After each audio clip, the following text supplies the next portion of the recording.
Muy buenos días, sean todos bienvenidos al podcast Gossip Med. El día de hoy tenemos a un invitado especial, el doctor Manuel Ontiveros. Preséntese. Hola, mucho gusto, soy el doctor Manuel Ontiveros Duriez. Yo estudié medicina en la Facultad de Medicina de la Universidad Autónoma de Sinaloa y terminé la escuela ahí, hice una especialidad de medicina familiar en Obregón, Sonora. Luego ya me vine a trabajar a Tecate, Baja California, donde trabajo en la Unidad Médica de Medicina Familiar número 39, y también doy clases de fisiopatología en la universidad. Tengo diplomado en docencias en línea y pues obviamente muchos cursos de actualización y en docencia. Muy interesante. ¿Qué lo llevó a cambiarse de Sinaloa, dice, a Tecate? No, cuando terminé la especialidad, en Obregón, agarré, cuando terminas vas y agarras una plaza en las sedes de la avenida Tlalpan, que está en la Ciudad de México, y ahí es donde decidí venirme a Baja California, con la intencionalidad de primero agarrar en Tecate, luego irme a Ensenada a vivir, porque me gusta mucho la playa, pero ya me quedé a trabajar definitivamente en Ensenada. En Tecate, en Ensenada. Muy bien. Pues queríamos abordar un tema con usted. Ya sabemos que tiene mucho conocimiento y quería que nos compartiera. Queríamos preguntarle una serie de preguntas sobre la presión arterial, la hipertensión. Sí, bueno, pues la primera pregunta es, ¿usted cuáles son los criterios actuales para el diagnóstico de la hipertensión arterial? Ok, los criterios actuales es dependiendo si el diagnóstico lo voy a hacer yo dentro de un hospital. Manualmente se manejaba que tiene que ser mayor o igual a 140/90. No viene en la literatura exactamente si van a ser 2-3 tomas. La norma oficial marca 3 tomas. ¿Okay? En Estados Unidos se utilizan a veces 2 tomas nada más. En Inglaterra se utilizan hasta 6 tomas. La Sociedad Europea recomienda de 1 cada 12 horas hasta por 14 días, porque al final de cuentas son promedios, ¿no? Es promedio matemático lo que vas a sacar en esto. Normalmente les decía que es mayor o igual a 140/90, aunque las nuevas guías ya menciona que tiene que ser mayor o igual a 135/85, ya sea la sistólica o la diastólica, ya sea dentro o fuera de un hospital. Bueno, muy bien, muy interesante. Bueno, ya que estamos hablando de diagnóstico, ¿cuál diría usted que son las principales causas y factores de riesgo de la hipertensión en su práctica clínica? Las principales causas y factores de riesgo. Okay. La principal causa, pues es, si nos vamos a la literatura, nos dice que del 90-95% no sabemos cuál es la causa. Son inmunológicos o idiopáticos, ¿no? Que decíamos anteriormente. Tenemos muy pocas que son secundarias por alguna afectación, un síndrome de Cushing, un paciente que tiene un fibromocitoma o otra patología, ¿no? Pero lo que más comúnmente veo como factor de riesgo en los pacientes es el consumo excesivo de sal, el poco ejercicio aeróbico que se hace y los factores estresantes. Entonces esos lo miraría como los 3 principales. Ok. Bueno, igualmente desarrollando los factores de riesgo, usted, me imagino que también ve casos de familias, casos de antecedentes heredofamiliares más que nada. Sí. ¿Usted cree que esos mismos factores de riesgo y los heredofamiliares van muy de la mano? Sí, bastante de la mano. Normalmente siempre te encuentras y siempre preguntas, ¿no? Si tienes un familiar de línea directa con hipertensión, te encuentras que sí lo tienen, la gran mayoría, y muchos de ellos presentan hipertensión, pero también porque seguimos un patrón. O sea, no hay una modificación de patrones. Si ya mi familia ya tengo la predisposición, el problema es que estoy haciendo las mismas conductas que me predisponen a enfermarme de lo mismo, ¿no? Y muchos pacientes dicen, pues es que mi papá lo tuvo, pues yo también, ¿no? Si mi papá le pasó esto a mi mamá, pues yo también. Pues se casan con la idea y no sé qué ya. Exacto, que todo va a seguir del mismo orden y seguimos sin hacer esa modificación de conducta. En el método del diagnóstico, ¿usted considera que el género tenga algo de relevancia en esto? En cuanto si es hombre o si es mujer, sí. Desafortunadamente, lo que hemos visto ahorita en las estadísticas es que están teniendo también la misma cantidad o más mujeres con hipertensión que hombres. Algo que ha ido evolucionando en esto es el hecho de tener muchos factores de riesgo sobreagregados. Es decir, por ejemplo, estamos teniendo más mujeres con obesidad, mujeres con más sedentarismos, mujeres que fuman más. Entonces, no es que estemos en contra de esto, al contrario, pero también el uso prolongado de anticonceptivos también es otro factor de riesgo. Entonces, sí hay muchos factores que han hecho que se predisponga un poco más. Sigue estando más o menos a la par, pero en algunas estadísticas ya están superando las mujeres a los hombres en eso. Muy bien. Usted como médico, ¿qué método podría recomendar para la evaluación precisa de la presión arterial en consulta? Ok. Todas las guías, es que no se trata de lo que yo opine en estas cuestiones, es lo que se tiene que hacer. ¿Por qué? Porque está normado en base a muchos conocimientos científicos, ¿no? Nos menciona que lo ideal es que se haga con un baumanómetro calibrado y que obviamente que abarque el 80% de la circunferencia, y normalmente pues el de mercurio sería el mejor, ¿sale? Y utilizar los ruidos de Korokov. Sin embargo, también hay otros estudios donde te dicen que podemos utilizar aparatos que estén certificados por las sociedades de electrónica médicas que se utilizan en Estados Unidos, que estos certificados son muy buenos productos. Ahora, tienen su razón de ser en algunas situaciones. La diferencia en milímetros de mercurio ha sido muy insignificativa, o sea, realmente te dan casi lo mismo. Y la otra en la que sí les doy la razón es que dependes mucho de la audición de la persona. Entonces, si yo como médico ya estoy teniendo trastornos auditivos y al momento de hacerle el diagnóstico a mi paciente puedo tener fallas porque puedo no escuchar bien el ruido, y entonces puedo dar un parámetro erróneo al que realmente tiene el paciente. Es por eso que actualmente se utilizan más como diagnósticos los automonitoreos que los monitoreos que hacemos nosotros dentro de un hospital, y el automonitoreo lo haces con equipo digital. Dentro del automonitoreo, viendo la práctica especialmente en México, usted como doctor, ¿con qué frecuencia diría que el monitoreo es necesario para una persona o un paciente ya diagnosticado? Todos, no, es obligatorio, más bien, es la mayor recomendación.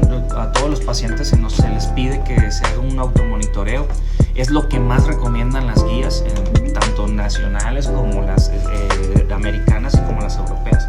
Si el paciente tiene un buen monitoreo, yo con esos números voy viendo cómo está mi paciente, porque como les decía, esto no se trata de que un día como salgo, sino como salgo todos los días en promedio, y eso es lo que me acerta más, así yo voy a hacer modificaciones. Por ejemplo, pasa muy seguido que mi paciente llega, ya es hipertenso, y llega conmigo y trae 160/90. Entonces, ese paciente yo tendría que hacer ajustes al tratamiento porque no está llegando a meta de control, pero mi paciente me trae sus presiones y me dice: doctor, mire, es que solamente cuando estoy aquí me pongo muy nervioso y aquí se me sube y aquí mis presiones están en metas de control. Entonces ese paciente no tendría que modificarlo, pero me sirve el automonitoreo. Y si yo tengo un paciente que no se monitoriza, pues entonces pues voy a trabajar con lo que yo tengo y me puedo equivocar más yo. A los pacientes a los que se les sube la presión cuando están en presencia con médicos, ¿cómo se les llama? Síndrome hipertensión de bata blanca. Sin embargo, es diferente al hecho de que en este caso son pacientes que ya son hipertensos, que están con tratamiento y que además cuando estás ahí se les sube la presión. ¿Okay? Cuando es al revés, que llegas conmigo y estás normal y en tu casa o por fuera te sale alta, se llama hipertensión enmascarada. Entonces está viceversa, es de las dos formas. Hipertensión de bata blanca es que se te suba aquí conmigo y allá esté bien, o viceversa, que aquí esté normal, pero allá está alta, es hipertensión enmascarada. Por eso el automonitoreo es importante. Pues para que se cuiden. Bueno, queremos avanzar un poquito más, ahora un poco del tratamiento. Ya mencioné un poco del tratamiento, pero ahora sería farmacológico. Sí. ¿Cuáles son las primeras líneas de tratamiento farmacológico que prescribe para los pacientes de hipertensión? Ok, la primera línea de tratamiento va en función de qué es lo que queremos lograr con el paciente. Hay tratamientos de primera, segunda, tercera, cuarta línea. Normalmente no nos obligan, pero sí nos dicen las guías que tenemos que utilizar diuréticos tiazídicos de inicio. No es un mal tratamiento, es un buen tratamiento. Pero también tenemos que entender qué es lo que estamos buscando con el paciente. Y una de las cosas que estamos buscando es una protección cardiorrenal metabólica. Entonces, ahí donde mayor beneficio se presenta es aquellos que actúan en el sistema renina-angiotensina-aldosterona. Entonces, y de estos, el que mayor beneficio son los IECA. En segundo lugar, los ARA2. Eso viene. Pero hay que ser muy claros en esto. Los IECAs normalmente son dosis que se pueden ir de 2 a 3 al día. Los ARA2 son dosis que se van monodosis o una sola dosis al día. Entonces, si ya nos vamos a la práctica médica, normalmente damos más los ARA2 que los IECA porque genera mayor adherencia al tratamiento. Y el paciente se toma más una sola pastilla a estarse tomando una cada 8 horas, ¿no? ¿Qué factores tomaría en cuenta para personalizar una terapia o un tratamiento para un paciente en específico? Primero, el riesgo cardiovascular. Entonces, el riesgo cardiovascular, como ustedes lo pueden sacar en sus aplicaciones, los criterios de Framingham, el que quieras utilizar, ¿sale? Entonces, determinas cómo está tu paciente, porque habrá pacientes, vamos a poner un ejemplo. Tengo pacientes que son diabéticos, que la presión está a 120/80, pero tiene riesgo cardiovascular de 30. Ese paciente le doy IECAS o ARA2, aunque no sea hipertenso. Tengo que proteger a nivel renal ese paciente, ¿no? Normalmente es eso. Hay que valorar también el grado de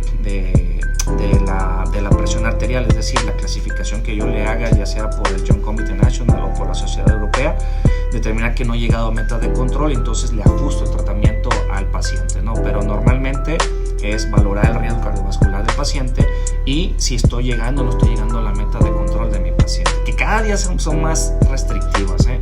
Normalmente decíamos que el paciente tiene que estar por debajo de 130/80 y posteriormente nos dicen los estudios, híjole, pues mínimo es eso. Ahora estamos buscando que esté abajo de 120/80 y hay otros estudios que te dicen, no, pues mira, los estudios Sprint o la COR que te dicen, no, ¿sabes qué? Es que si está por debajo de 115/75 le va muchísimo mejor. Entonces, pues te vuelven más restrictivo en eso, ¿no? Okay. Muy bien. Ya hace un momento hablamos sobre los factores que influían en la hipertensión arterial, pero ahora usted díganos qué opina sobre el uso de terapias no farmacológicas como el complemento al tratamiento antihipertensivo, como el ejercicio, la dieta. O sea, ¿cuál es su opinión respecto a esto? Pues mi opinión es que yo soy hipertenso y yo no tomo medicamento con dieta y ejercicio. Esa es mi opinión y mi experiencia también, que no es evidencia científica, pero yo no te puedo decir que más adelante no vaya a utilizar el medicamento, pero entre más retrase el uso de tratamiento es muchísimo mejor. Pero como les decía, el proceso es cambiar esto, ¿no? Mi papá se infartó antes de los 50 años, tengo un abuelo que se murió de un aneurisma aórtico abdominal, eran hipertensos, entonces tengo que cambiar el patrón de conducta en cuanto a eso.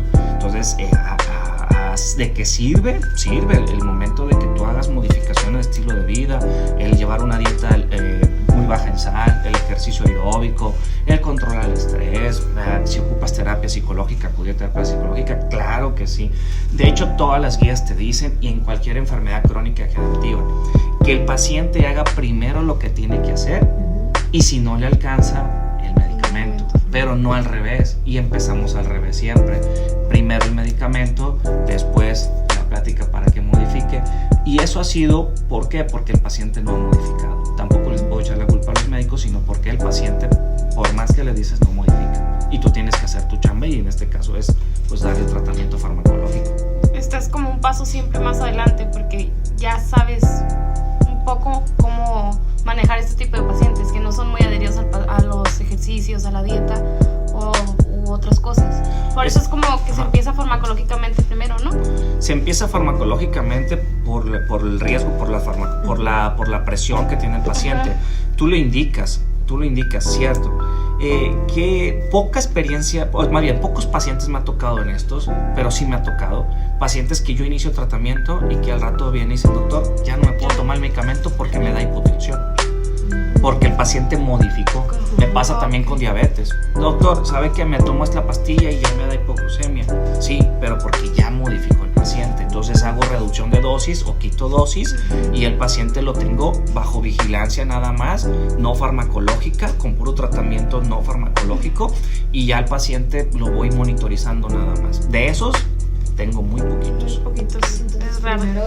lo primero siempre es modificar nuestros hábitos. Eso. Y ya al final recurrir al tratamiento. No hay nada que baje más tanto de la presión como la glucosa que las modificaciones de estilo de vida. Ningún medicamento le gana. Bueno, eso estamos hablando de un paciente que sí sigue indicaciones, ¿no? Sobre las modificaciones del cambio de vida, Sí. Vida social, lo que guste. Pero también tenemos la otra contraparte, que es la persona que no sigue los tratamientos adecuados del cambio de estilo de vida. Usted como médico, ¿cómo puede hacer o persuadir al paciente para que tenga esa adherencia a ya sea un tratamiento farmacológico a un cambio de estilo de vida? Ok, esa parte es muy interesante y es una reflexión que me ha costado muchos años y me ha tocado también mucha terapia psicológica en eso. Porque te pone el paciente entre la espada y la pared a ti como médico, te lo pone así, entre que doctor ayúdeme y yo no quiero. No quiero ser- Ajá, y entonces y te genera una frustración, ¿no? El hecho de decir, oye, pues es que hasta te sientes mal porque dices tú, bueno, sí será lo mío porque no lo puedo ayudar, ¿no? Seré buen médico, ¿no? Pues tú te basas mucho también en los números y ver cómo está el paciente, ¿no? Pero en mi experiencia, en pocos años que llevo en esto, hay pacientes a los que puedes ayudar, hay pacientes a los que no puedes ayudar. Y en esas cuestiones depende del paciente. Si mi paciente me pone la barda muy alta y no la puedo saltar, pues no la salto. Y me ha tocado pacientes que están frente a mí y que yo veo cómo está muy mal el paciente y que ese paciente va a terminar pronto en una cardiopatía isquémica, en una insuficiencia cardíaca, va a tener un infarto, un derrame cerebral, pero el paciente no quiere ayuda, no quiere modificar. Lo único es que espero que el siguiente paciente que entre sí quiera. ¿Ok? Pero no puedo, como te dijera, hacer una contratransferencia con ese paciente. Tengo que hacer mi trabajo hasta donde me permita el paciente, porque hay zonas donde ya no te deja atravesar. Sí. Y te dice, hasta aquí ya no puedo, ya no te metas más. Y hay que respetarlo también, porque eso es individualidad. Yo le digo, ok, perfecto, mi trabajo como médico es sin pelearse. Esa es una que yo sí les recomiendo mucho, sin pelearse con el paciente, porque no somos enemigos. Estamos en el mismo barco y vamos por lo mismo, nada más que pues ellos quieren navegar para otro lado. Y digo, bueno, está bien, hasta aquí quisiera ayudarte, ¿no? Por ejemplo, tengo una paciente que está descontrolada, tanto hipertensivo como glucémico, y me dice, no, doctor, es que yo ya no quiero. Y no quiere porque la señora tiene un proceso depresivo muy fuerte que ya está diagnosticado y tratado, porque no me acuerdo si tuvo 9 hijos, creo que como 9 hijos, pero de esos 9, 4 ya se le murieron. Y la depresión que presenta, esa reacción de duelo, hace que haya una limitancia completa para poder hacer algo más, porque ya no quiere la paciente. Sí, llega un punto en el que se rinden. Sí, que ellos dicen ya no. Sí. Y tampoco puede ser forzoso, porque tú no puedes dar un tratamiento forzado, ¿vale? No puedes obligar. Y no puedes obligar. Entonces lo que haces es, híjole, internamente yo le digo, bueno, ni modo, ¿no? A veces me tocan, por decirte, 15 pacientes, y de esos 15, a lo mejor 13 me fue muy bien, pero con 2 no me fue muy bien. Pero tengo que irme pues al promedio, ¿no? Y irme, ¿sabes qué? Pues ayudé a 13, a 2 no pude, pero si me concentro solamente en esos 2, pues me va a ir muy mal, ¿no? Pero son los que uno siempre recuerda, ¿no? Sí, muchas veces sí recuerdo más eso. ¿Cuáles han sido las complicaciones más comunes que usted ha visto? ¿Con quién? ¿En hipertensión? Ajá. Sí, La hipertensión no controlada. En hipertensión no controlada, ¿sabes dónde da mucha tristeza? En el que le vas diciendo, cambia, les vas tomando su placa y sale con cardiomegalia grado 1, grado 2, grado 3, grado 4. Y luego ya el paciente ya no puede ni respirar, ya no puede hacer nada. El paciente llegaba bien y ya de repente poco a poco vas viendo que ya viene con el tanque de oxígeno el paciente, ya tiene una insuficiencia en todos los sentidos, dependiente de otros o en silla de ruedas. Esas complicaciones son las más comunes que estoy viendo con el paciente. Y claro, los pacientes que terminan con insuficiencia renal. Como dato anecdótico en esta situación es que nosotros vemos que la causa número 1 de muerte son las enfermedades cardiovasculares. Obviamente hipertensión y dislipidemia son los principales factores en esto. Pero cuando al paciente le tomas la presión y sale alto, te dice, ¿qué tengo, doctor? Tienes hipertensión. Y lo primero que te pregunta es, pero no tengo diabetes. Y le digo, no tienes diabetes. Sí, pero le dices, pero no tengo diabetes, no, pero tienes hipertensión. Donde no me cabe es que si ustedes ven las tablas del INEGI o la Encuesta Nacional de Salud, se dan cuenta que la hipertensión es factor de riesgo número 1 para muerte. Sí. Y la segunda es la diabetes. Pero está más preocupado por la diabetes Que por la que por la hipertensión. O está más preocupado por el cáncer, y es la tercera causa, que por diabetes e hipertensión. Entonces es donde las matemáticas no me caben. Hablando sobre eso, ¿considera usted que la educación del paciente sobre la prevención y el manejo de la hipertensión es muy importante? Sí, es la más importante de todas. ¿Por qué? Ustedes están ahorita en un proceso educativo. Sí. Están en la escuela. Sí. ¿Cuándo van a terminar la escuela? 25 años. No se pongan así. Sí. Ok, a los 25 años. Perfecto. Sales, terminas tu escuela, perfecto, ya fuiste educado, si bien fuiste a la escuela y aprendiste. Muy bien, perfecto. Inclusive uno de los factores de riesgo para los pacientes hipertensos, dicen algunas literaturas, es que lo atiende un médico que tiene más de 20 años trabajando. Porque ese médico ya no está actualizado, o ese médico obviamente no mejora sus prácticas. ¿Qué pasa con una persona que ya tiene 50 años y que le dices que eres hipertenso? Porque el promedio se diagnostica de los 50 a 60 años.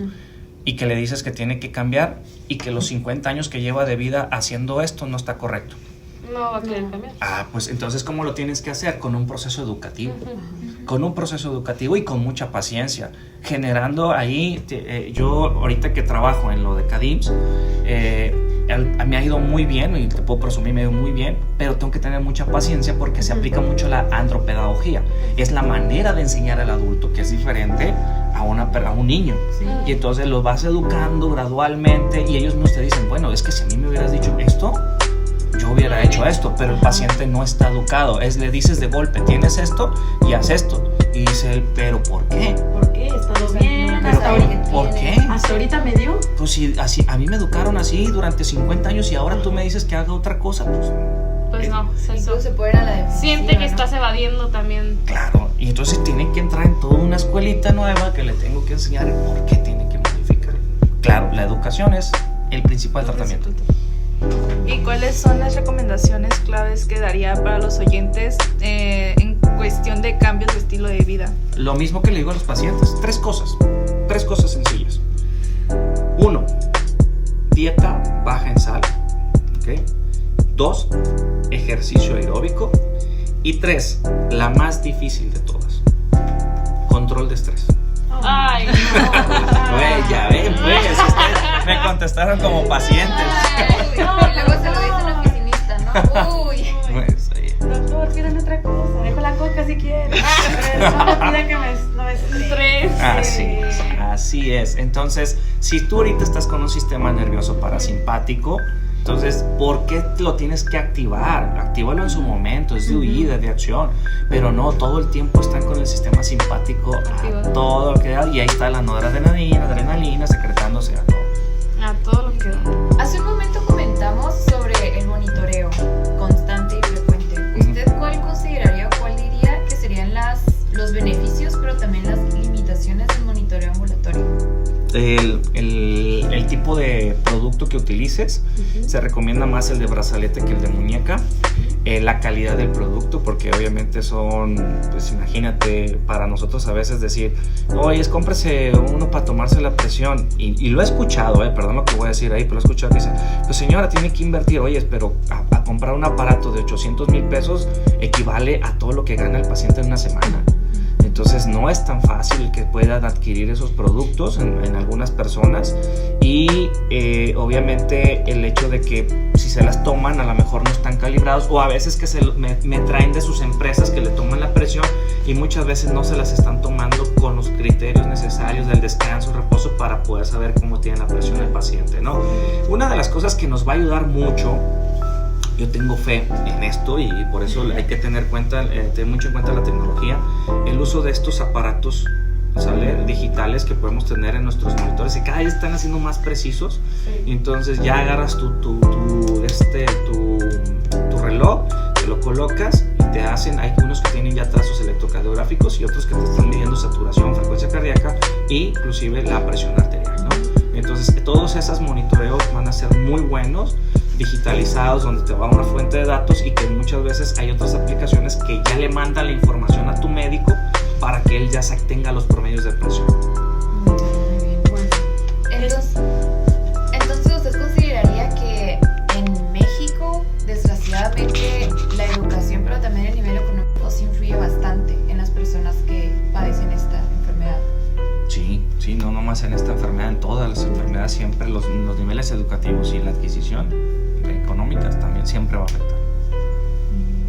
yo nada más quiero retomar tantito una que la verdad tengo una duda. Ujú. Usted cuando iba empezando sus prácticas, nuevecito de hospital, Ujú.